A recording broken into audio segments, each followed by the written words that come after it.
Welcome back to First Take, and what was predicted yesterday came to fruition. Kyler Murray is now a Minnesota Viking. Murray was in Minnesota yesterday meeting with the Vikings. It appears they never let him leave the building, with the two sides agreeing to a one-year deal. Murray only played the first 5 games with the Cardinals last season after being forced to sit with that foot injury. Here's Murray on playing for Kevin O'Connell. I don't want to put any limitation on what that looks like. Again, I know he's had tremendous amount of success with multiple different quarterbacks. I know what my skill set brings to the game. I know what I'm capable of, and I think that, again, like I said, I'm ready to come in and compete, and I can't wait to be under his tutelage and, like I said, get to go to war with not only Jets but him too. Look it, I'm not alone anymore. Mike Tannenbaum, Damian Woody, Joe Fortenbaugh are here in studio with me. Let's talk a little bit of football. Let's assume here that Kyler Murray is the Week 1 starter for the Minnesota Vikings. Obviously, J.J. McCarthy still on that roster, was the starter last year. What is the ceiling for the Vikings in a very competitive division? Joe, we'll go around the horn. Joe? NFC Championship game. I think we're still dealing with Kyler Murray, so I don't know if he's the guy that's going to put you over the top to get you to the Super Bowl, but I wouldn't rule out making it that far.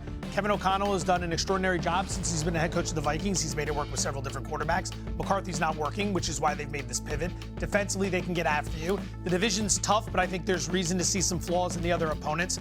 What I like the most about the move with Murray is the fact that prior to his stint in Arizona, it had been nothing but success for him in his sports career. All right, he was 42-0 at Allen High in Texas. He was the 2-time Mr. Texas football player. That had never happened before. Gatorade Player of the Year. He goes on to win a Heisman Trophy. He's drafted 9th overall by the Oakland A's. Keep that in mind. Baseball. Major League Baseball wanted him too, and then number 1 overall in football. Nothing but success until the Cardinals. That was a failure. That's the reckoning moment where maybe you look in the mirror and you think, all right, it's time to reboot and get back to all the winning and success we had, and I think that's why Minnesota's going to end up getting the best version of him. I see your NFC Championship game, and I'm going to raise you the Super Bowl, and let me tell you why. Okay, now we're being ridiculous. Hey, Shay, you may want to take some copious notes here. Please, I will. Okay, all right, here we go. They won 9 games last year with absolute horrendous quarterback play. Max Brosmer, Carson Wentz, and J.J. McCarthy had more interceptions than touchdowns. If they could keep Jonathan Grenard, get a running back, this is a team that has as much talent as anybody.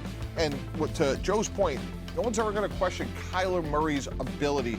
In his career, he has 121 touchdowns. I went back last night, watched his film from last year. He can make all the throws with a firm pocket. He can obviously make plays with his legs outside the pocket. So to me, this is a extremely high ceiling team if Kyler Murray plays even 80-85% of his ability, because again, this was a team that won 9 games really with very below average quarterback play. So I'm really excited to see the combination of the two. And we talked about this earlier. When you have no franchise tag on a 1-year deal, dealt with adversity for the first time, I don't think there's going to be a player in the NFL at 29 years old who doesn't see a better future for himself than Kyler Murray. Whatever he's got, we're going to see this year. I don't know this. Has Kyler Murray ever even won a playoff game? I don't think he has. Okay. No, I don't think he has. But I don't know if Johnny Unitas would have won one. Johnny Unitas? In the last couple of years in Arizona. They had that one where they made it to the first round under Kingsbury against the Rams, but they got rocked by McVay. They were woefully underprepared in that game. I think that was the only time he's been. Correct. He has never won a playoff game. You're sending him to the Super Bowl? Yes. And you even are bad too, the NFC champion? Yeah, well, we're sending Minnesota. You have to remember, we get everything that comes with Minnesota. Better coaching than he had in Arizona, a better defense than he had in Arizona, a division that's going to be as tough as he would have faced in Arizona going against the NFC. And there's a couple of tweaks here. Harrison Smith's going to retire. Running back's a question mark. Jonathan Grenard's a question mark. But you have Brian Flores, who's essentially the head coach of the defense, with Kevin O'Connell. And you look at the upside of what he could do if this all comes together. You can't rule out them getting to the Super Bowl. Joe, you got to be careful. You're talking to a Chicago Bears. Exactly. you got to be careful about that. Yeah, listen. I will say this. I think NFC Championship game is where I kind of see this Minnesota Vikings team for a lot of the reasons that you guys have laid out. Listen, I think people need to understand. Kyler Murray was a former #1 overall pick. Dude is immensely talented. Obviously, we know the injuries kind of derailed him last year, but there are moments, in past seasons where Kyler Murray looked like an MVP caliber type of quarterback. Now you put Kyler Murray, the player, the dual threat Kyler Murray, into that infrastructure in Minnesota with a defense that was top 7 last year.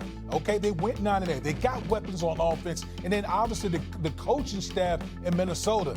If Kyler Murray can stay healthy and put it all together, that team can absolutely get to the NFC Championship game. Now, I think the Los Angeles Rams are the team to beat in the NFC. I think that the Rams, the moves that they've made and the things they're going to continue to add, they're the team to beat in the NFC. But there's no reason why, in my opinion, the Minnesota Vikings can't come out of the NFC North and be a team that contends in that conference. Okay.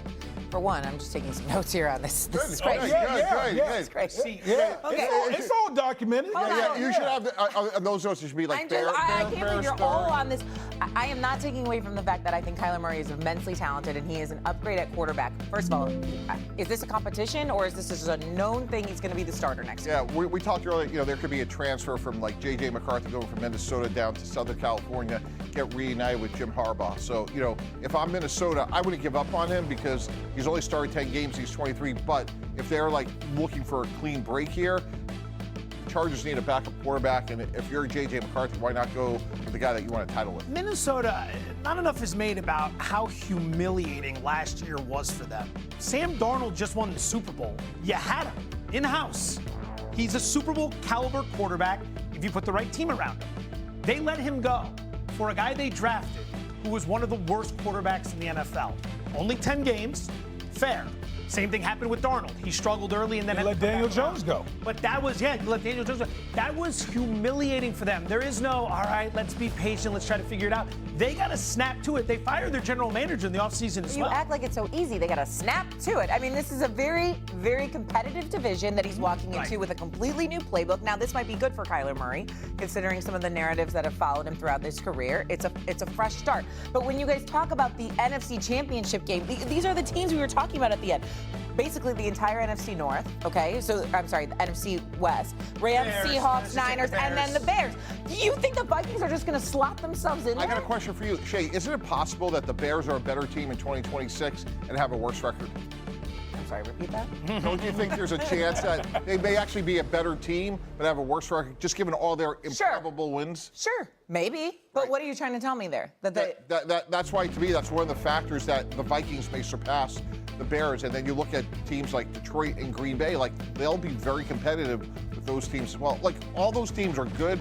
All I'm saying is, going back to Joe's point, I think we underestimate how bad the quarterback play was in Minnesota. If Kyler Murray is just okay, it's going to be an improvement. The question also was ceiling. If you ask us what's actually going to happen, he's probably not saying Super Bowl. I'm not saying NFC Championship game. Their win total in Vegas is just 8.5. They're priced as the worst team after in the this trade. After acquiring this trade, did almost nothing. They were 60-1 to win the Super Bowl. It moved to 55-1. He's viewed as maybe 2.5 points better on the point spread than McCarthy.